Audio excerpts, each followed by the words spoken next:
I don't know about you, but I just had fun with technology problems. But you know what? Your phone can work and do a lot of different things. So, which you guys have probably all discovered as you've been working from home or coming back to work and everything else. But I think, a lot of people have came back already and have been, at work and trying to live in the new normal that you keep hearing. And so I think this town hall is going to be a good time to share ideas, share things that you had, or even questions that you have had since you've started, reopening, to get a sense, hey, this is what everybody else is doing. I'm on the right track, or hey, that's a great idea. I know the Realm report keeps coming out, so we keep, examining how long do we need to quarantine things and everything, and how has your quarantine stuff been working out for you? So really, there's no set agenda. So if you have ideas and want to share, the floor is open.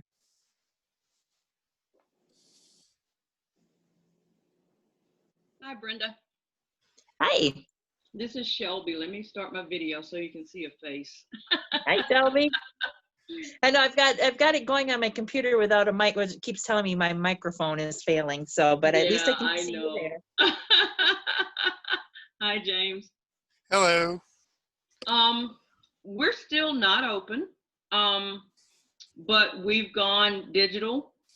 And so we've created an on presence for both our museums. We're sharing a digital platform now, Seneca City Museums. And main reason being short staffing, of course. We only have one person per museum. And with all of the woes that Seneca has faced in this wonderful year of 2020, with the tornado damage and the pandemic, our budget got cut significantly this year, and so this was the best way for us to do things right now. And Nick, if you want to chime in on any of that, you can at any time, but I just kind of wanted to get it started. Yeah, I mean, that sums up why we went digital. I think some of the questions we have, because we know that we're going to reopen at some point. That's inevitable, that the public is going to come back into our facilities. And just the delicate balance of how much do you put online? What do you give away? What do you kind of reserve for the visiting public? I think that's been the biggest debate concerning reopening that we've had currently, because we're not in the actual process of physically opening the buildings. But that's been a concern we've had, like how much of the house museum do you put online, and that type of thing. Transitioning events has been problematic for some, easy for others, but the idea of how much of our content do we put online that might prevent visitors from coming in person when we do reopen, like what's that balance? And just so everybody knows, Nick and I work together with Seneca City Museums. I'm the director of our exhibit museum, Bertha Lee Strickland Cultural, and Nick is the director of the Lunny Museum, our house museum. But we share the same site, and we have several sites that we've been wonderfully given since we've been doing this. We keep growing in numbers of places, but not people. So we do this together. And so that's why both of us are kind of talking about it right now.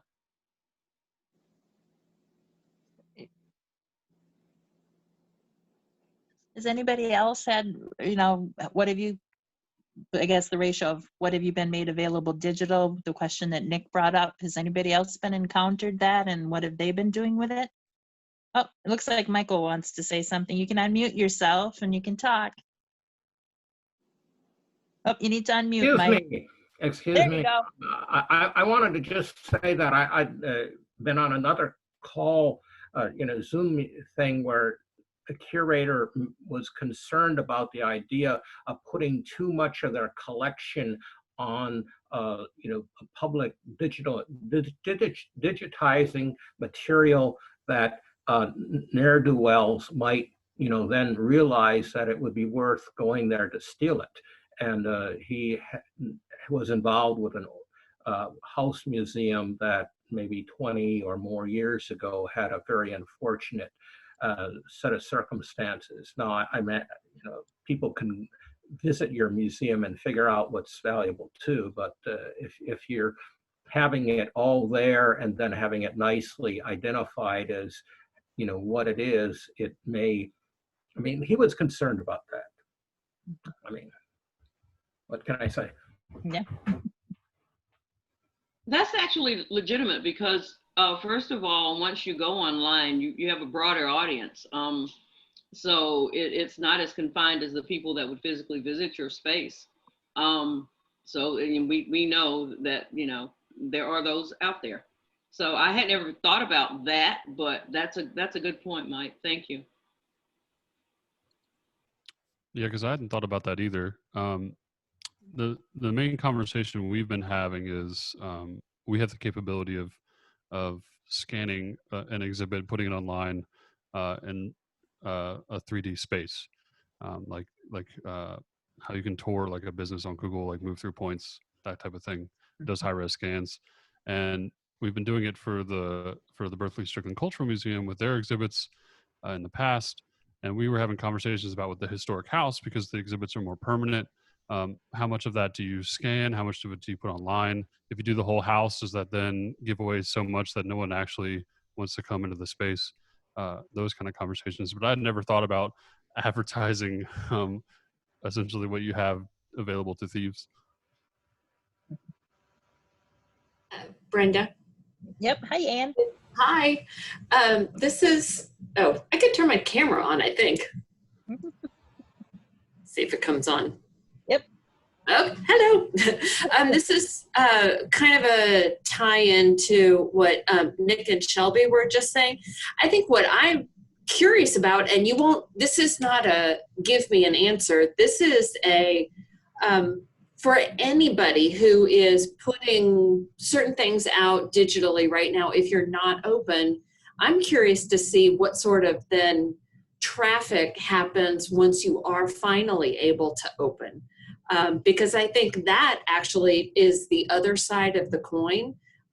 If you're not able to be open and you want to continue to drive some business, drive some interest, this is one of the ways that we can do that. And I think it would be really interesting to see what happens when you guys do finally get to be open.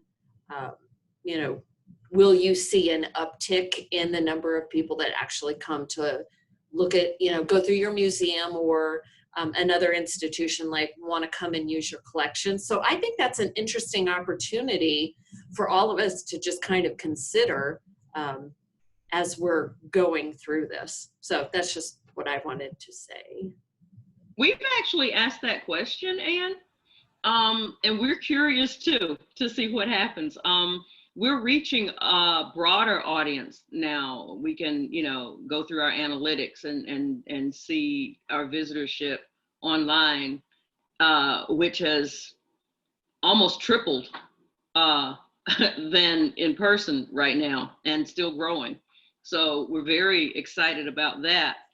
And we're hoping that it actually, especially with our exhibit museum, that because we don't keep the same exhibit, we're not static. We're very dynamic, and we change exhibits every 12 months completely. So we're hoping that it garners enough attention that people want to come and see us from even a broader scope than we had before. We're reaching a lot more eyes and ears online. So that's a really great question, and that's something we're curious about too. It'll be an interesting thing to watch. Great. And I know, Mary Jo, I think I saw you raise your hand, and I forgot to do my duties at the start. Please, when you do talk, please introduce yourself and say the institution that you came from, please.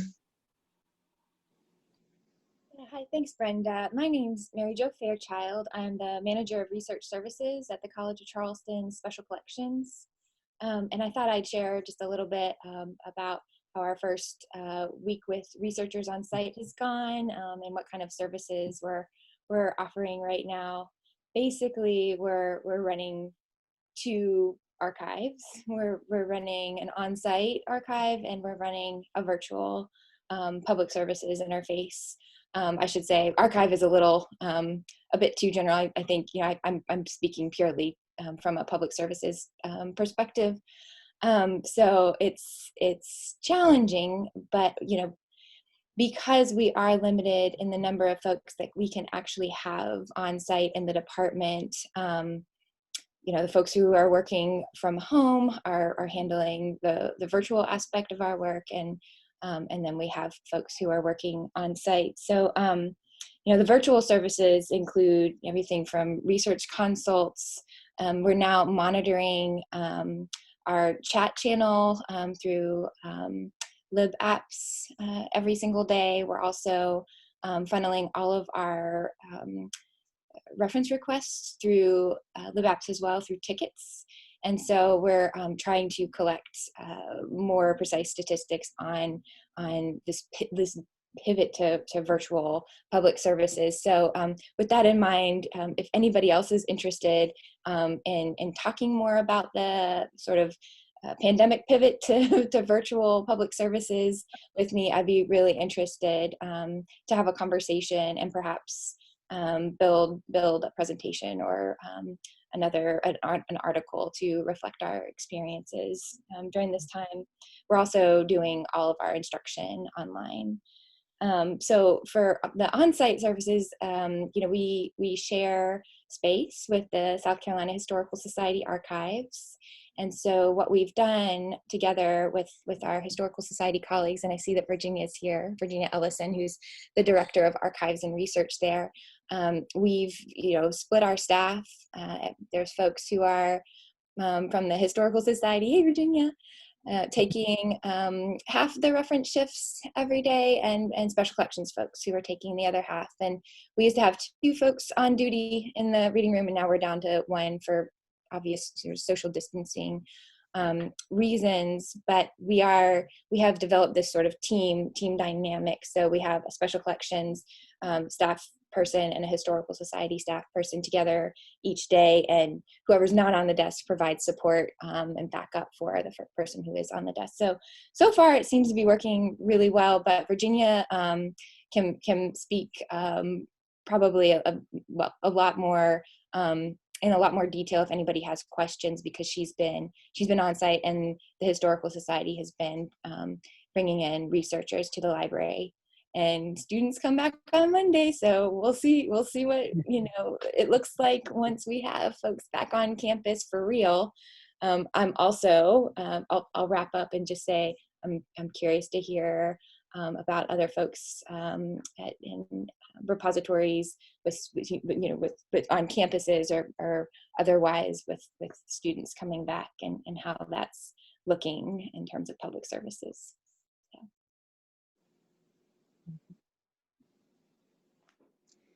Anybody else on public services? I don't know if I can get the show, but I've been putting these signs up quite a bit. Sanitize after use.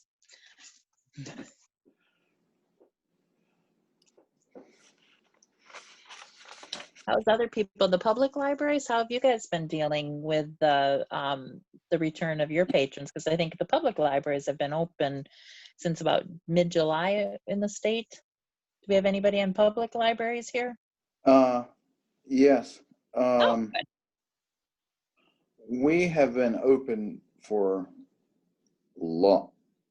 just outside our lobby, because we have county has required anyone visiting the library and staff to have daily temperature checks and had to sign a waiver, and so we're not letting one in at the moment, although that may be changing shortly. And our hours will be they currently are 10 to 3. And we may extend the hours depending upon how much staff time it takes to manage everything. Our patrons, when we do open, will be required to wear masks in the library. Half of our public computers will be available with a limit of 1 hour. There will be no study rooms or meeting rooms available. With regard to our South Carolina collection, that is currently closed. Folks can go to the reference desk and we can have them complete a form on what they're wanting to research. And then the South Carolina room staff can respond to them either electronically or by mail. Of course, when people do return books, we are quarantining them for 72 hours. And at this time, library cards are automatically have been renewing, so they don't have to worry about cards expiring, or at this time, we're also not charging any late fines for materials. But when we do open, it will be we're trying to prepare for that, and it will be definitely be different than what we're accustomed to.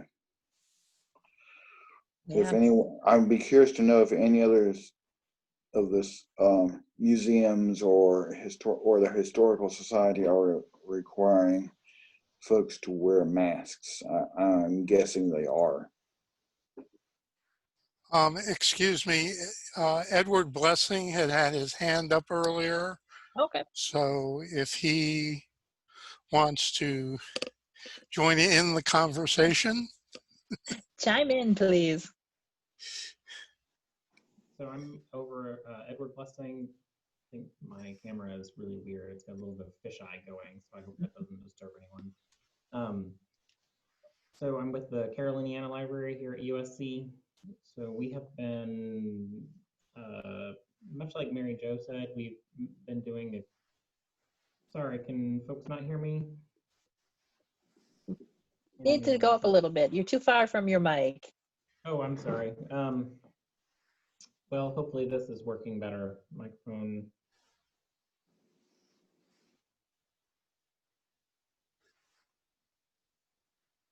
So we've been moved to a sort of on virtual help as well, and also doing in-person reference.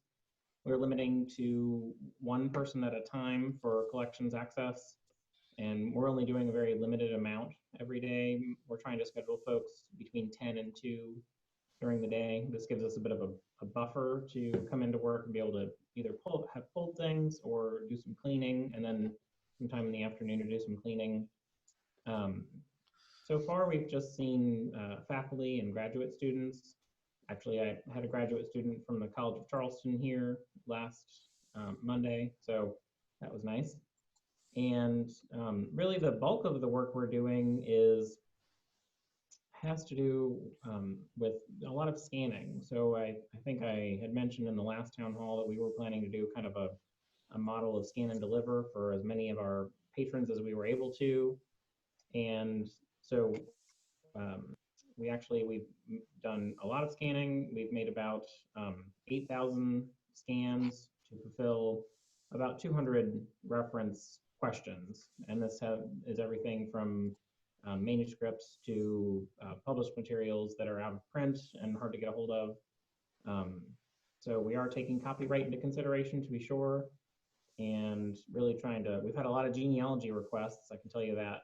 I think people at home quite interested in doing their genealogy. So, but we have been seeing researchers almost on a daily basis, but again, it's just one at a time.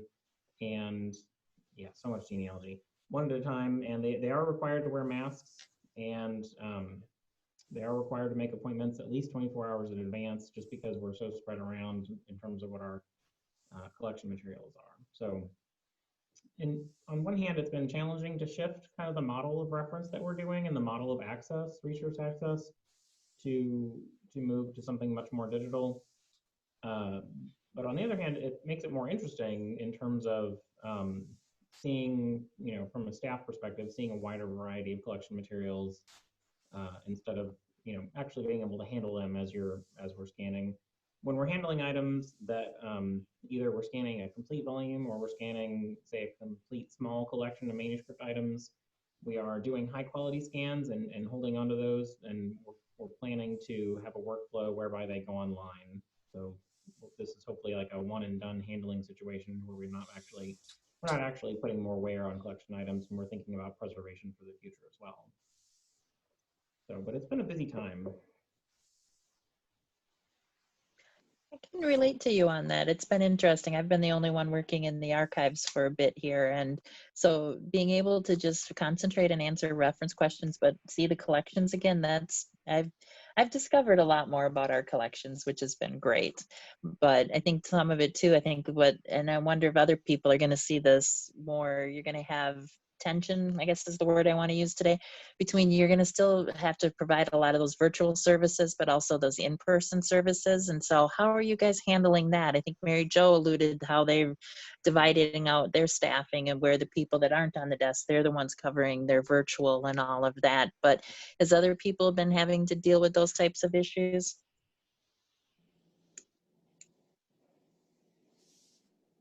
We just do it all as we need to?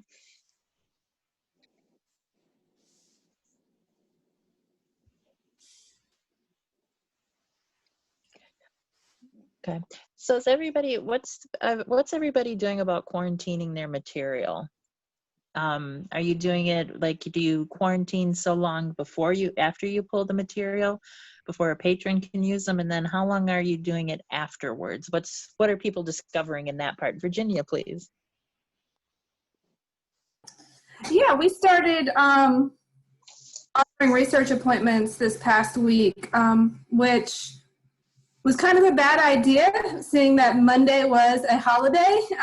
So last Friday, I was pulling materials for research appointments up to Thursday to make sure it would be safe for patrons. But yeah, we're pulling at least 72 hours in advance of patrons. So that really, we just have to roll out the cart to people. And then we're putting things in quarantine for 72 hours following their visit. With the Hollinger boxes,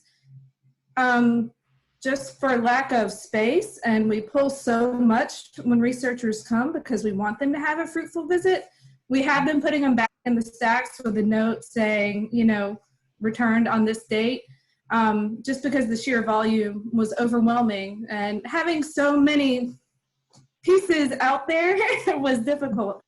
We also had to assign a spot for oversized material quarantine. That was one of the things we figured out last Friday when someone had asked for, 10, 12 oversized plaques. And we're like, uh-oh, that won't fit on a cart. So we had to assign a spot for that. And, when the researcher comes, use gloves to pull it to a research table for them.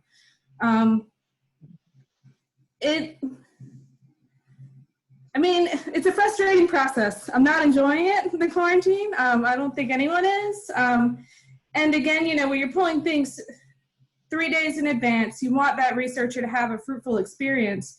So we're going through all of their requests and after the research interview and supplementing material.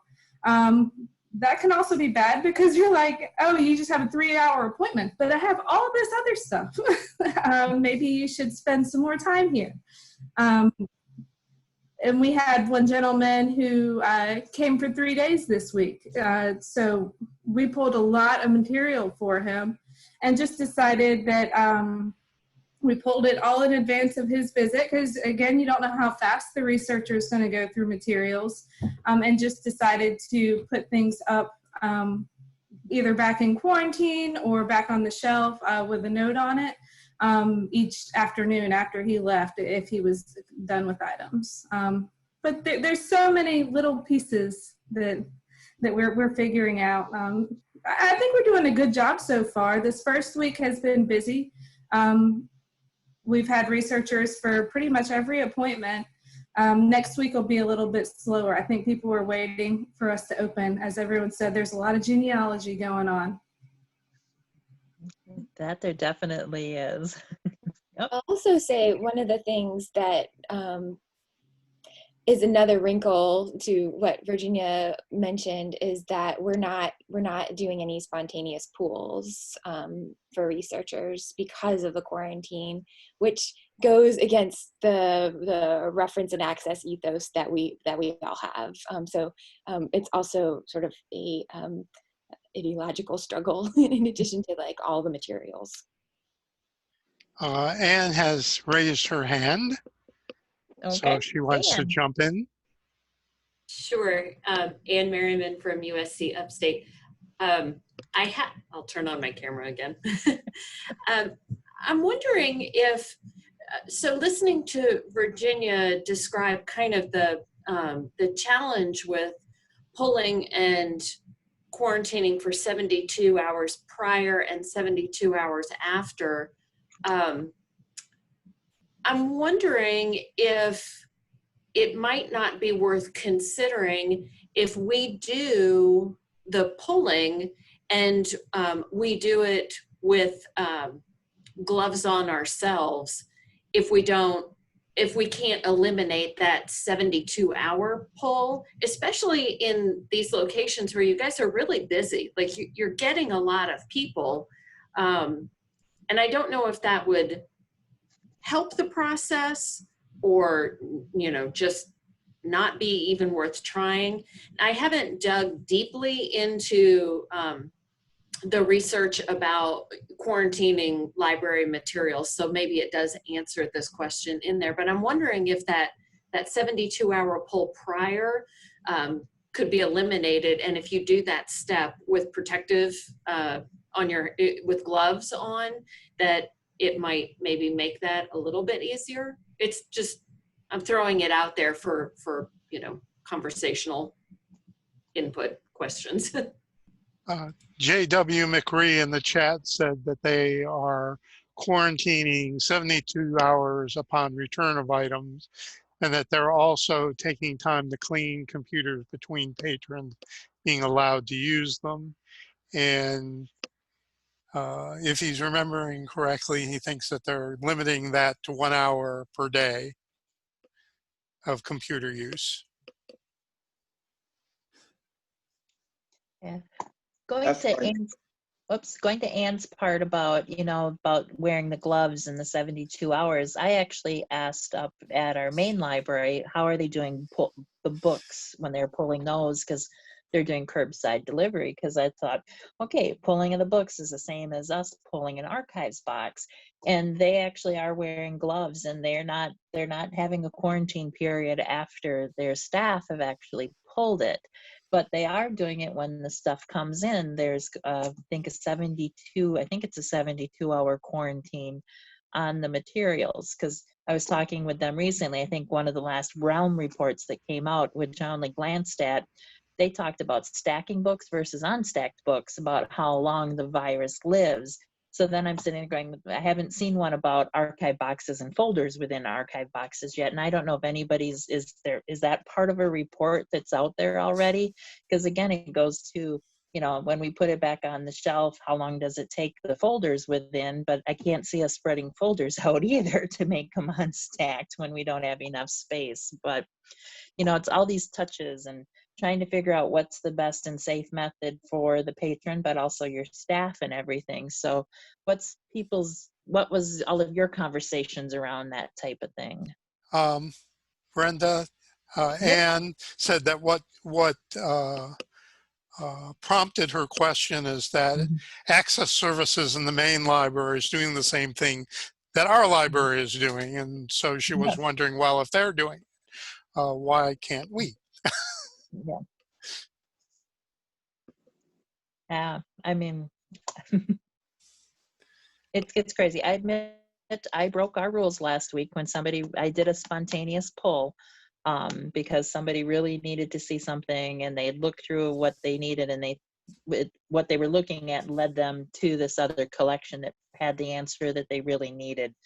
And I basically said, okay, I will do this, but here's the disclaimer I'm giving you. So, Mike, please. Whoops, you got to unmute yourself, Mike. Sorry. I'm Mike Cole, retired from Clemson University Library Special Collections.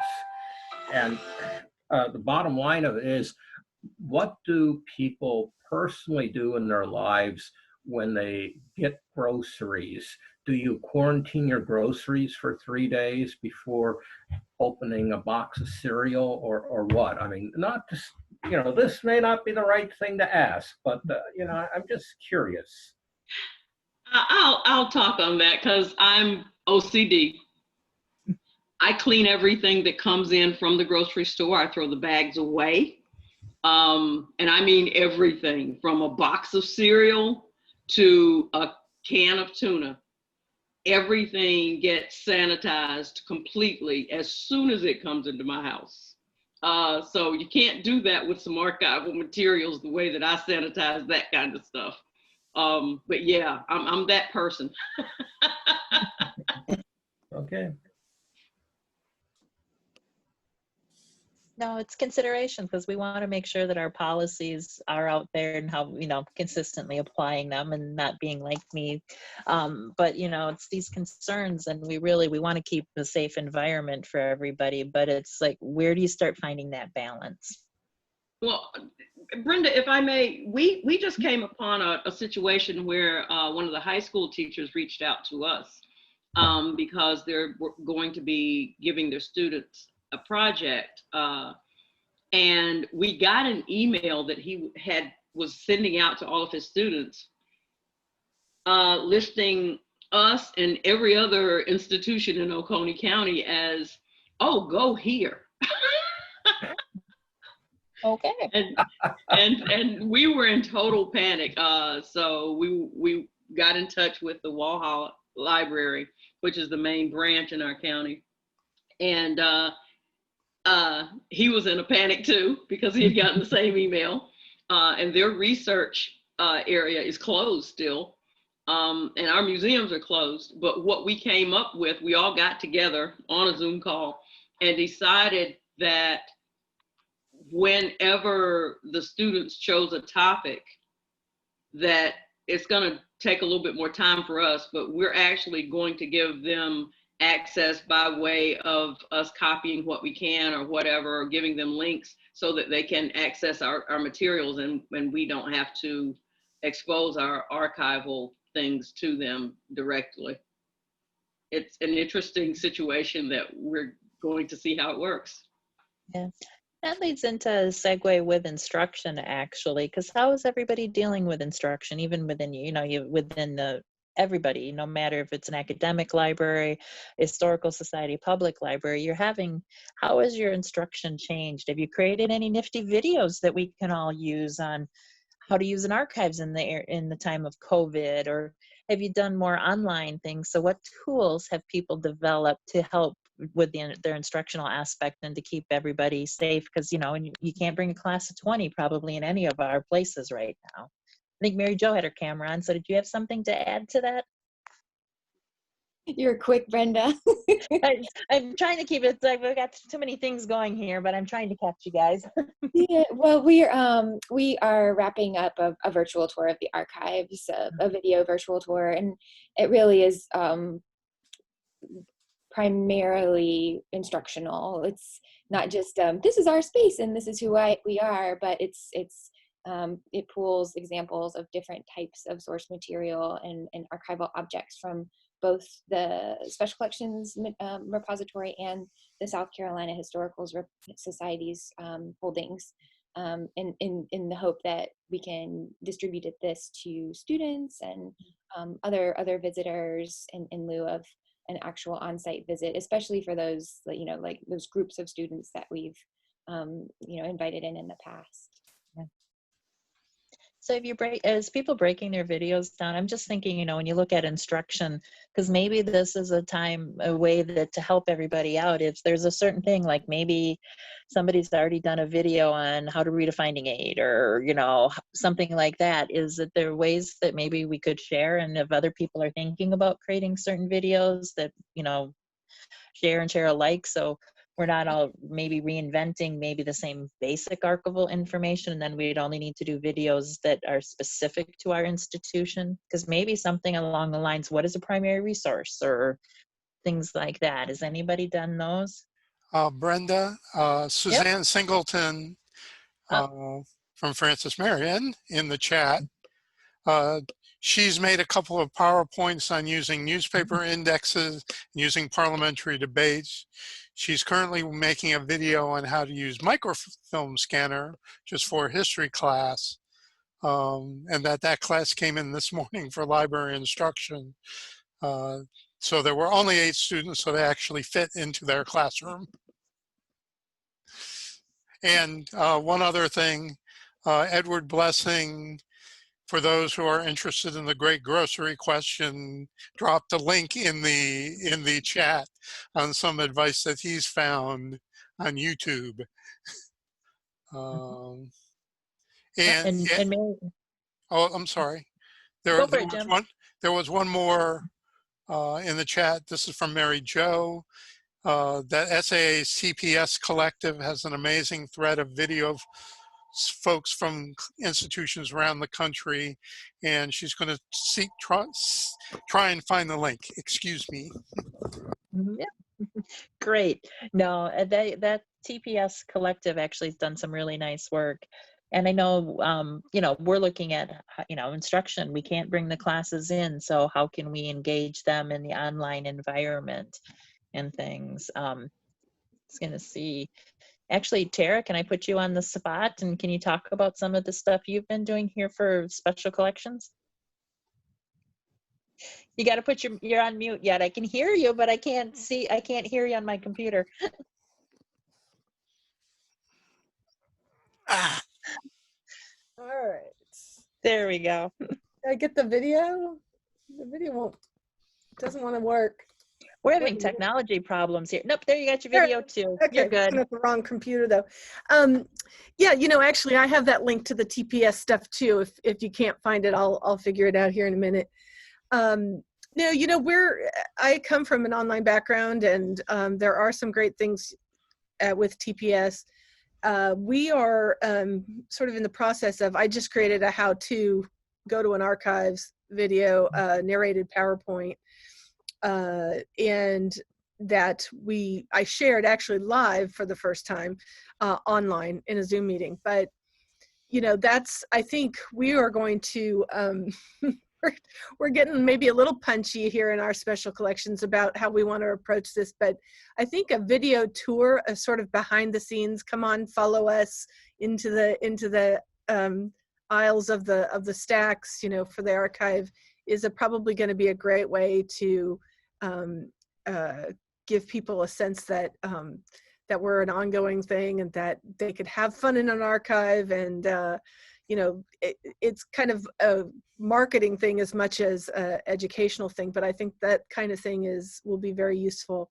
I know that there's little bits of videos that, if you stick to, the average attention span's about 10 or 15 minutes for people really to focus.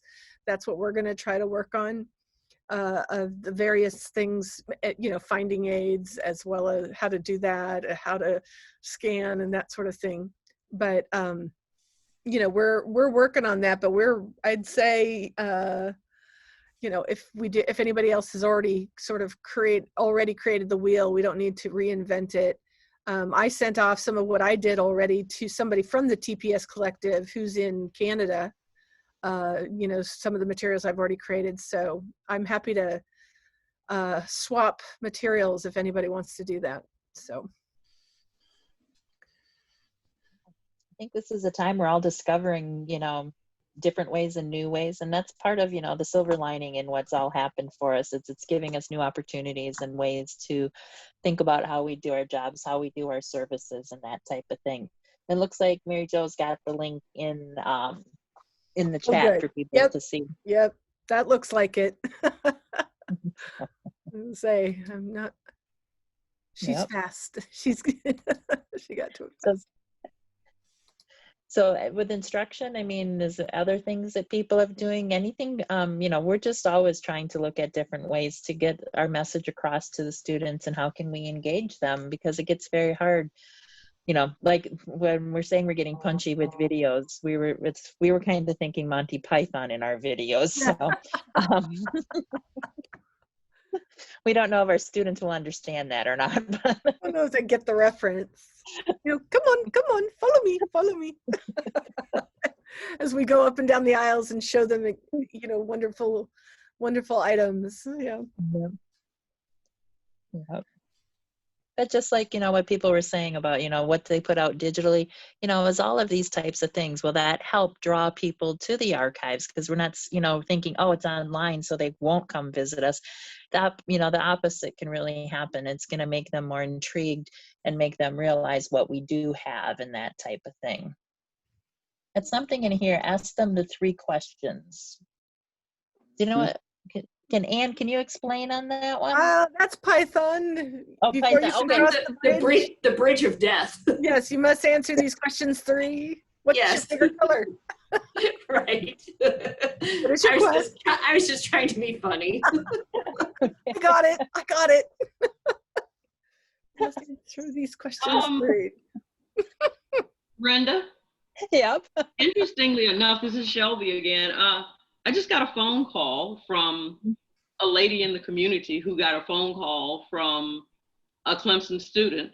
Oh, wow. Who has to do a project, some type of history project, and she needs to visit historic sites in the area. How timely is this conversation? Very. So basically, because the lady is involved with one of our other historic sites here in Oconee. Mm-hmm. And I just told her to ask the student to give us a call, so that, you know, it's kind of a case-by-case basis, I feel like right now. See what she needs, see what we can accommodate. I almost wish the professors would be mindful that, you know, it's not business as usual. Yeah. But so that's interesting, true. because we're having this conversation right now, and I just got that call about a Clemson student. So I'm sure if she has that project, we're going to start getting calls. Yeah, there's going to be a lot more. I don't know which one it is. Sorry. Otherwise, we could maybe preempt it for you. When I find out something, I may be reaching out. That works. Okay.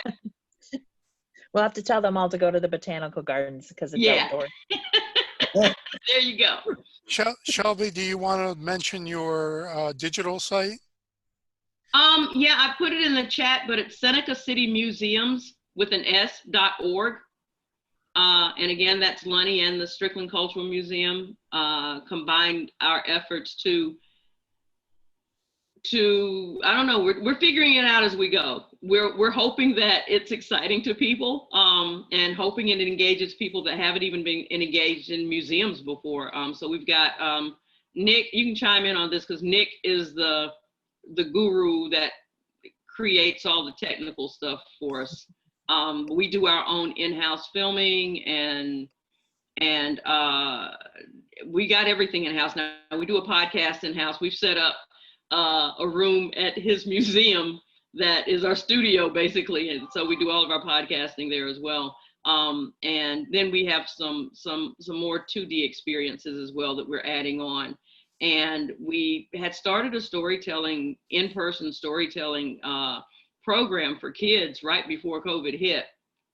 And we unfortunately found out that there is no blanket literary copyright permission slip that you can get to do anything like that online legally. So I've been writing and reaching out to publishers individually, and believe it or not, again, this is really cool, but today I heard from 2 publishers, and we are getting permission to do some things with their books as far as online storytelling. We have to stay in some parameters with it, but we're getting permission, so I'm really excited about that. And Nick, I know you're listening and you didn't know that because the email just came in, but I'll tell you more about it in a little bit.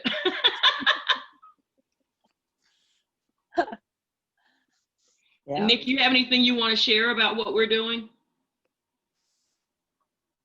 No, I did read that email, and the limitations are still.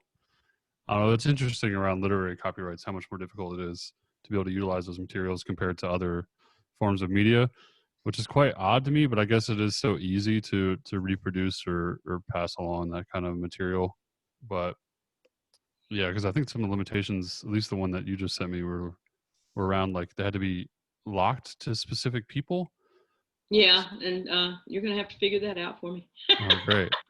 Yeah. So I guess you got to register people and have a private link to the video. Anyway, that's the thing to figure out.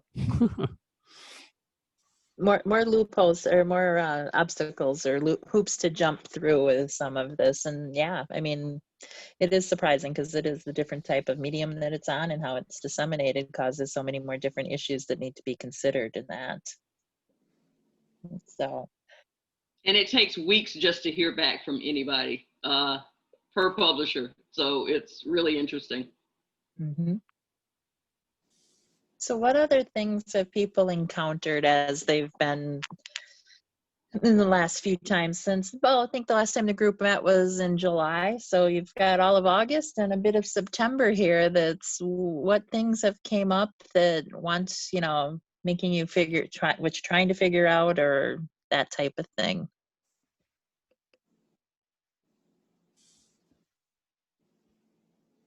Yep, Mike, you have to unmute yourself.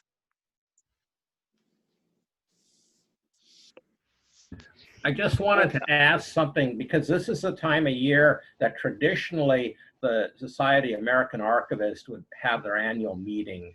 And I imagine they are not. I mean, I'm no longer a member of it, but you know, what are people doing professionally to, you know, network with people from around the country, you know, to frankly do the sorts of things that if you're at some institutions for, you know,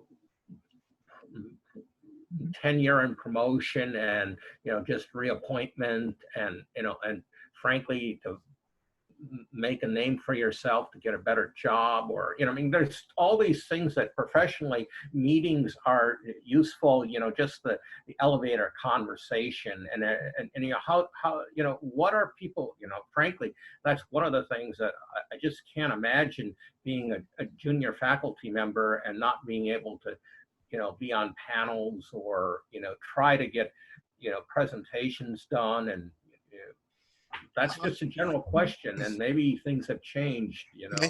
May I take at least part of this question? Yep. Mike, SAA actually did meet, but they met virtually. And what they did was there were some live sessions, but the bulk of the sessions that they did were available on demand. And so in a way, and then I should go back and mention that they did do some live Q&A sessions for those sessions a bit later. But the sessions themselves were on demand. And in one respect, it was better than the regular meeting because you didn't have to worry about, well, this conflicted with this.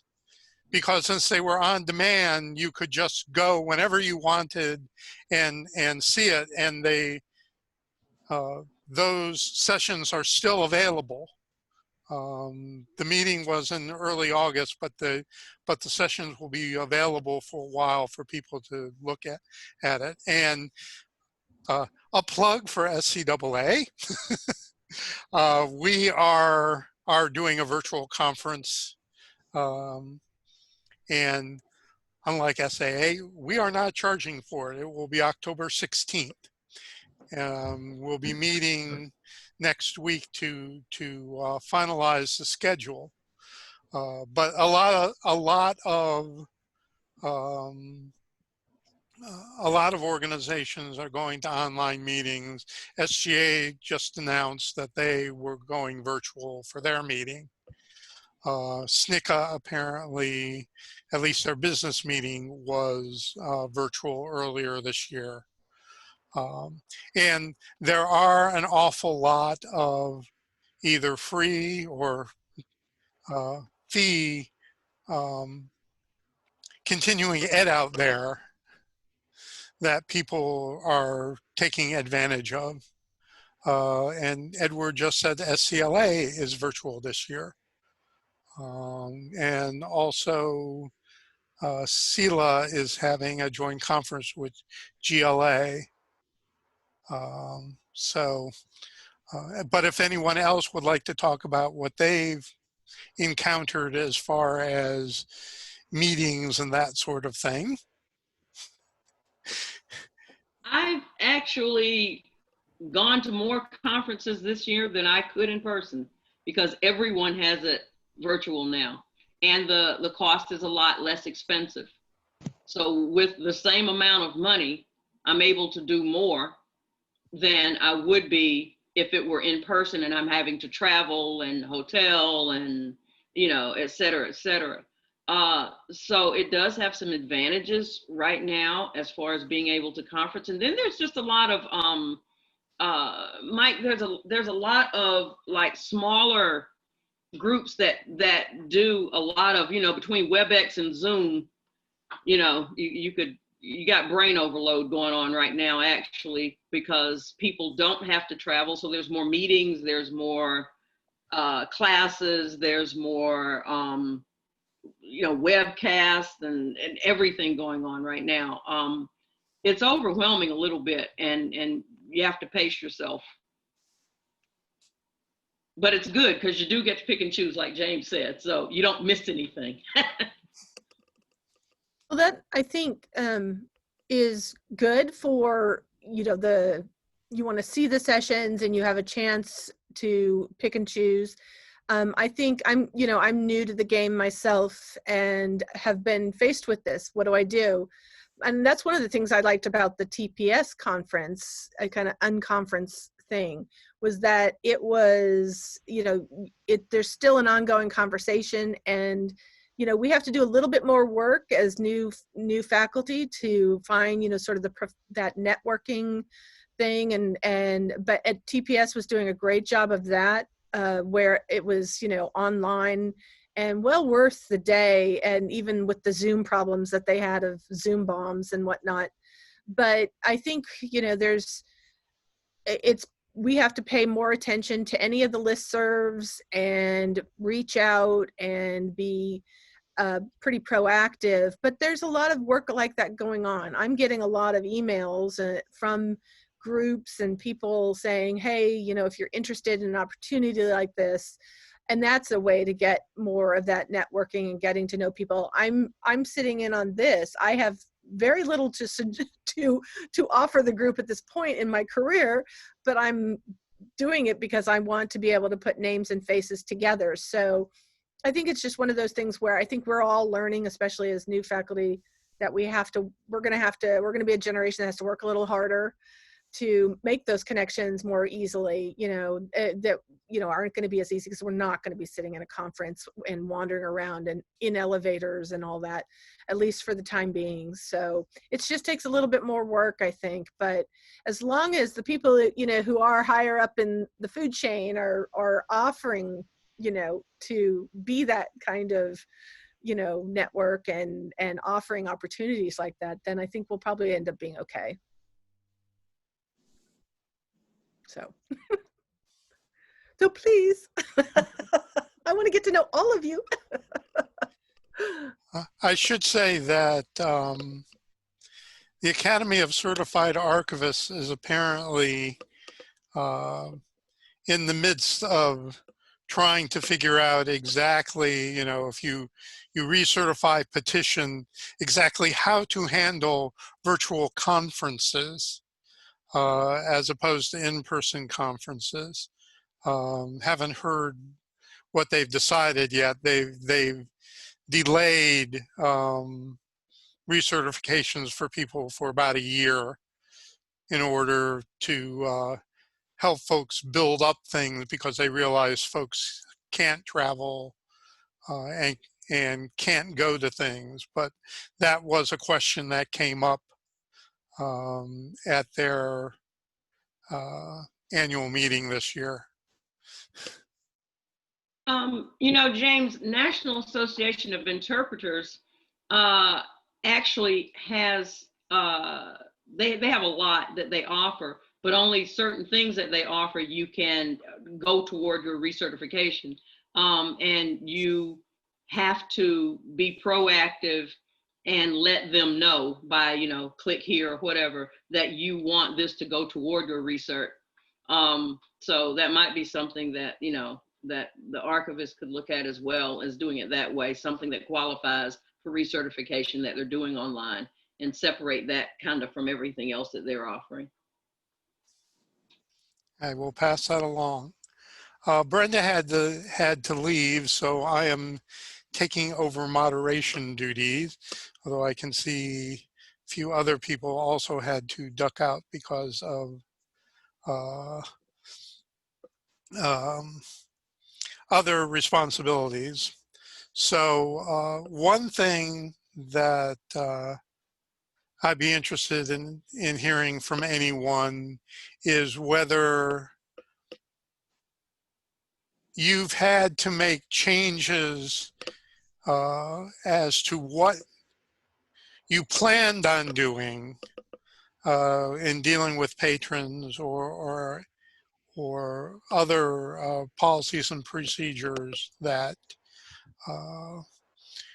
you had planned for because of circumstances. And I'll explain where this question is coming from, because special collections had to do that and we're not even open yet. There is a digital history course that is going to be using our materials. And we had originally planned on not having patrons use our scanners, that the only people who would do scanning would be us. However, this digital history course, part of the whole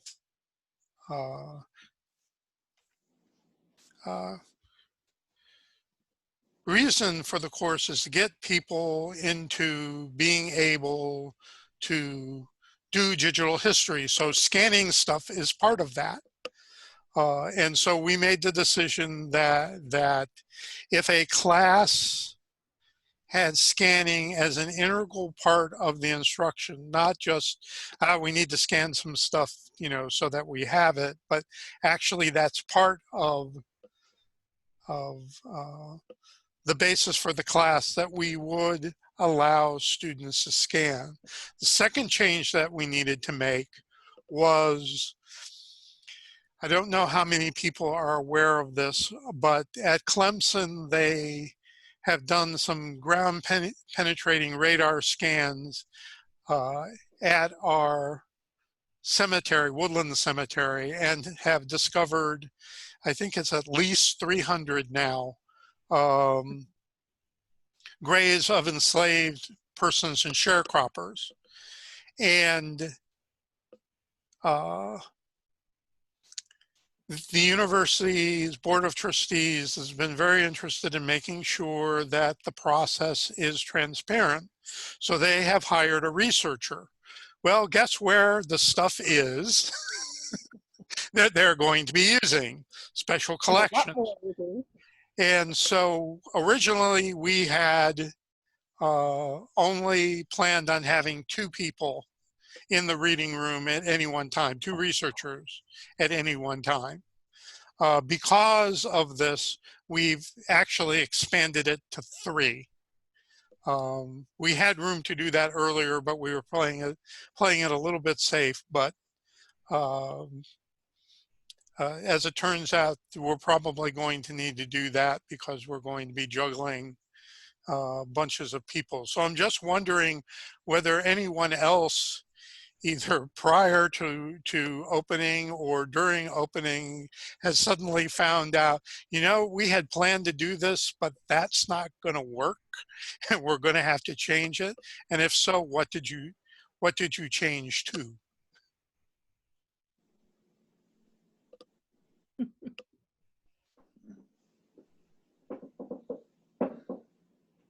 follow-up question for you, James. In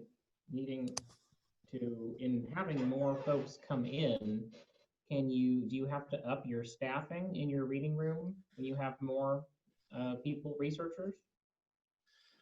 No, we're not going to have to up our staffing. I mean, normally we would have one person in the reading room anyway.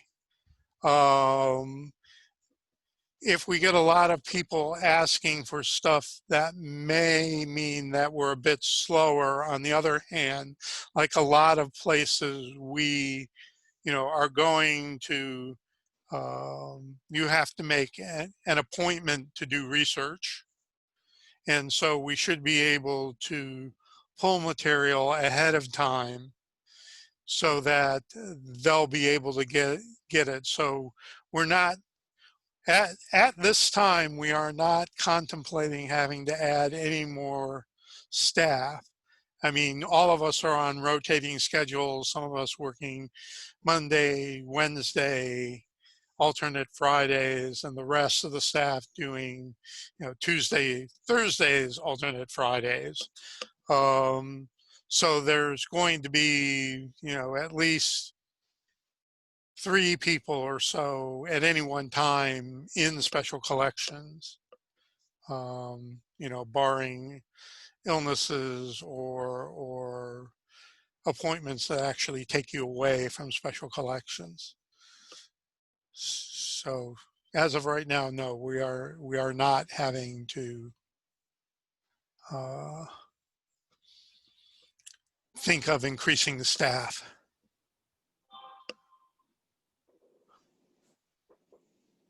Virginia.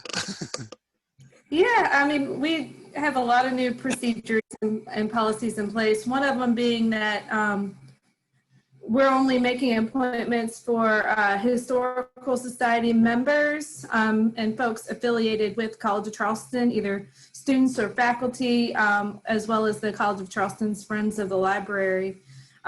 We moved our photocopier out of the reading room so that it wasn't tempting to researchers to make their own photocopies.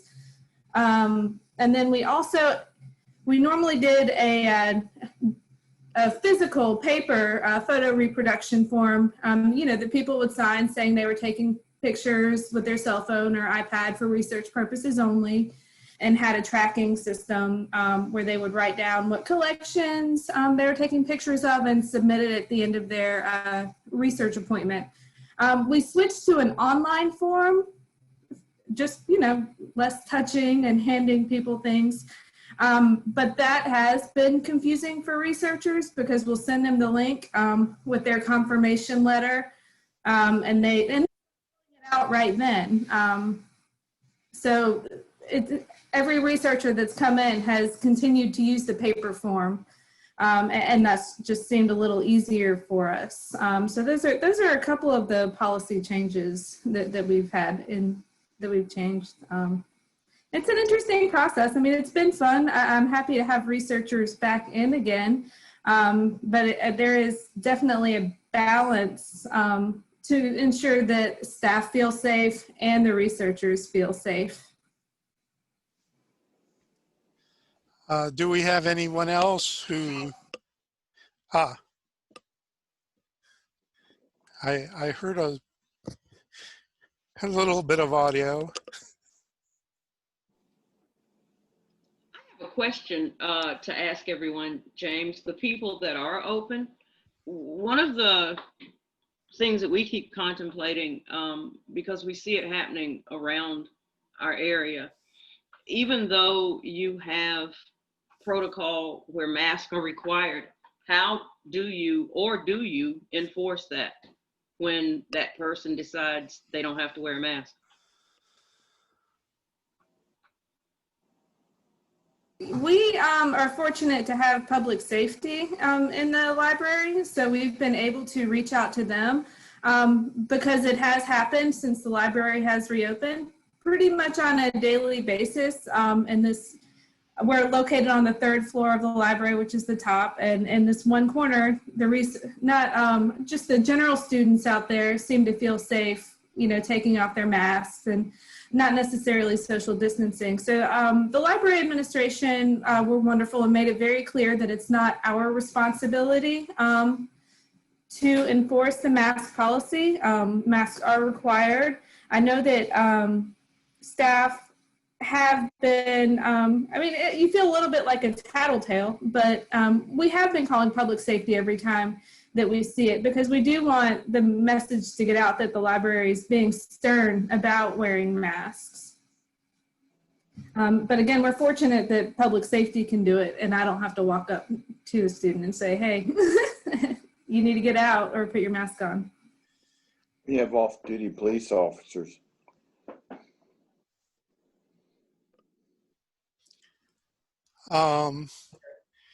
I am going to read you something that we just got today that deals with that issue. Part of our reopening process is that we are going to be going, or already have gone through training, both provided by the university and the library. And we received this email today, and I'm going to just read it off to you. EPG, which is a group that is dealing with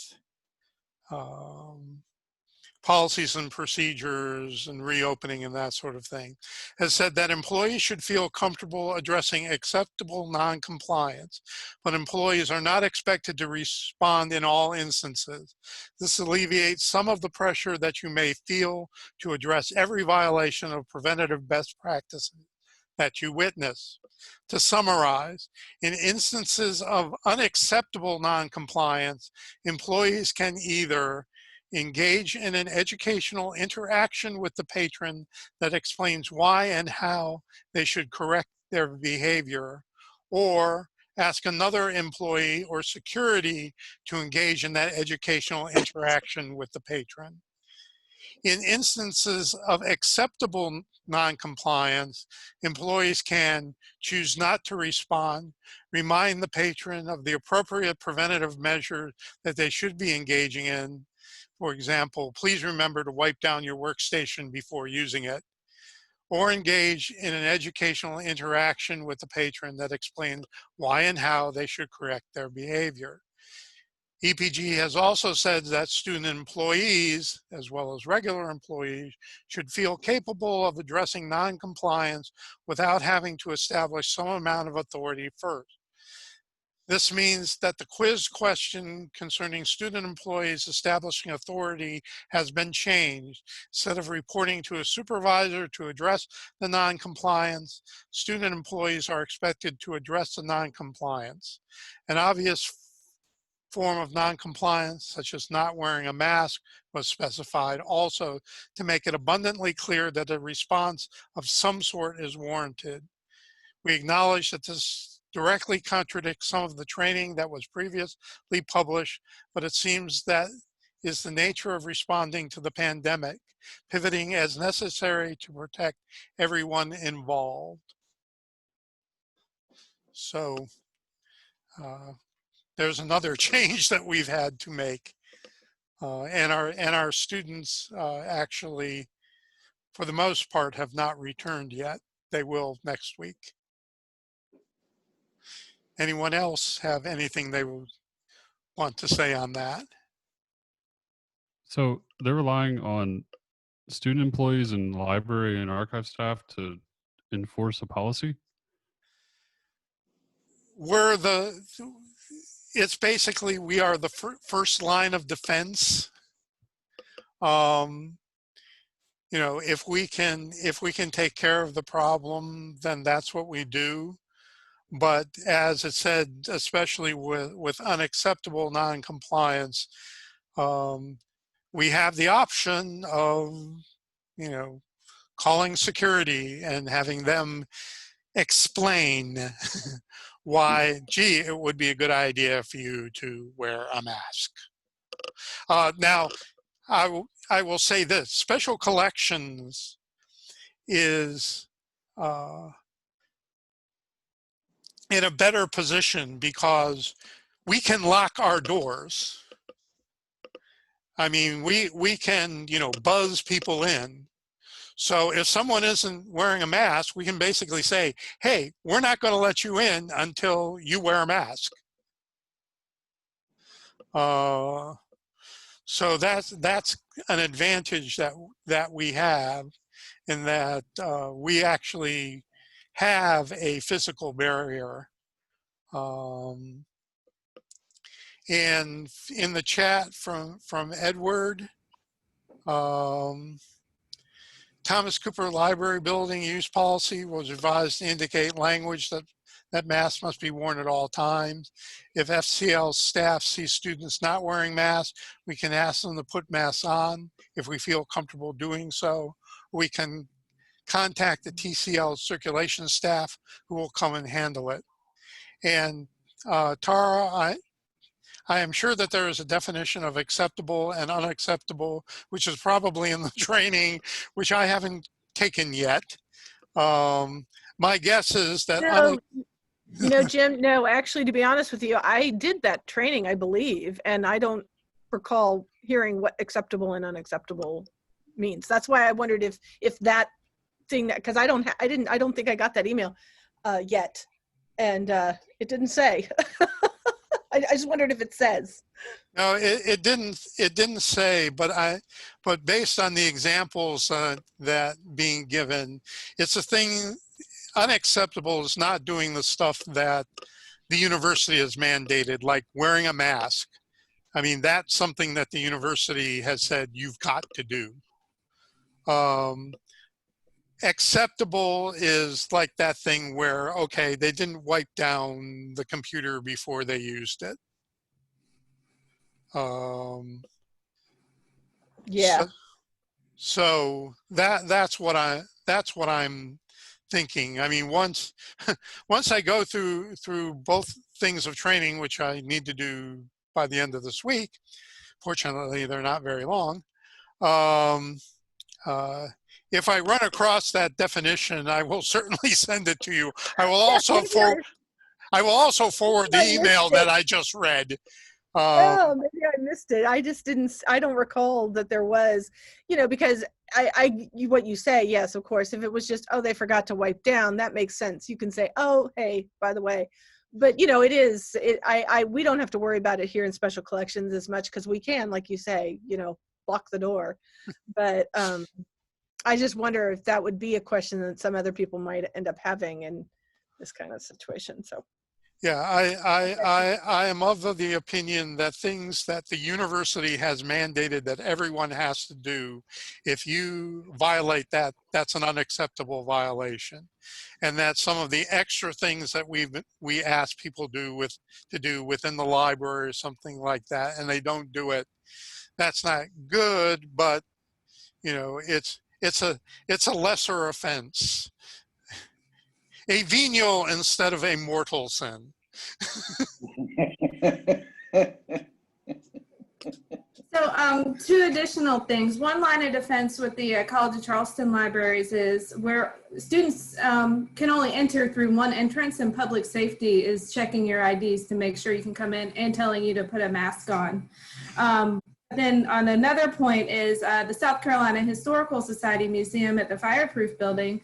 We had so much trouble enforcing the mask policy at our museum. I mean, it's a small museum, it's not a huge space, and people didn't want to wear masks, that our executive director did decide to close for July and August when the numbers were peaking in Charleston. Virginia, we lost your audio. Could you repeat? Oh, I'm sorry. Can you hear me now? Yes.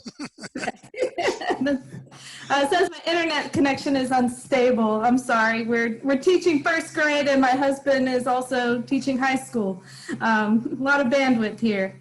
Yeah, as I said, the public safety at the College of Charleston is the first line of defense. We have one entrance to the library. Of course, the fire exits and other exits for safety are open, and they're enforcing the mask policy upon entrance.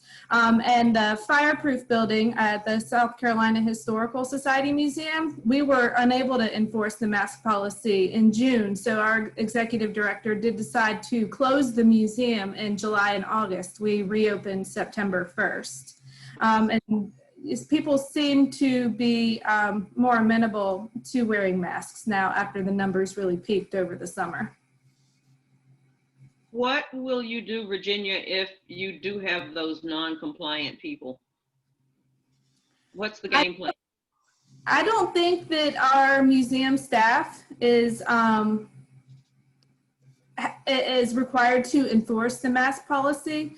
It says masks are required upon entrance, but I don't think that anyone is having to go after patrons to say, hey, wear your mask, just because, I mean, at this time, there's not a large number of people coming through, and I know our administrative staff felt uncomfortable telling, you know, the college students manning the museum desk that they need to go after patrons and tell them that they have to wear a mask. So they just are allowed to stay in the museum and go through without a mask? Yes. Wow. Okay. But you know, fortunately we don't have large crowds in there because it isn't a huge building. That one wrong person is scary though. Oh, absolutely. Yeah.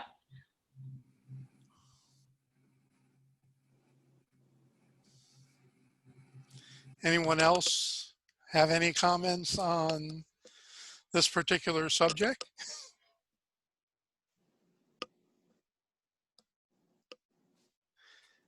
Okay. Does anyone have anything else that they would like to talk about? We're at 4:21, so we're getting near to the end of our third town hall. So want to make sure that folks have a chance to ask any questions that maybe they've been holding on to up to now, or comment on some of the things that we've already talked about. Could I just mention that the South Carolina Historical Association that meets once a year in the 2021 will be meeting either likely virtually, but if people have, you know, or research that they're doing or know people who are researchers, it is a place where, frankly, graduate students can have presentations that then get published, or if they're up to snuff. I mean, you know, they won't publish garbage, but, you know, I mean, if you have a graduate student or somebody who has some, you know, topic, especially on South Carolina history, though they do publish non-South Carolina history too. And the association, you know, is a nice group of folks, and I just bring that to your attention. Thank you. Well, thank you and Brenda for doing this, James. I think it's very helpful just to talk to other people in the state, find out what's happening and not being so isolated while we have to be isolated. Thank you. We think that these have been helpful as well. I just want to remind people, as I did earlier, that the South Carolina Archival Association's conference will be October 16th. It will be free. We are going to have a couple of speakers on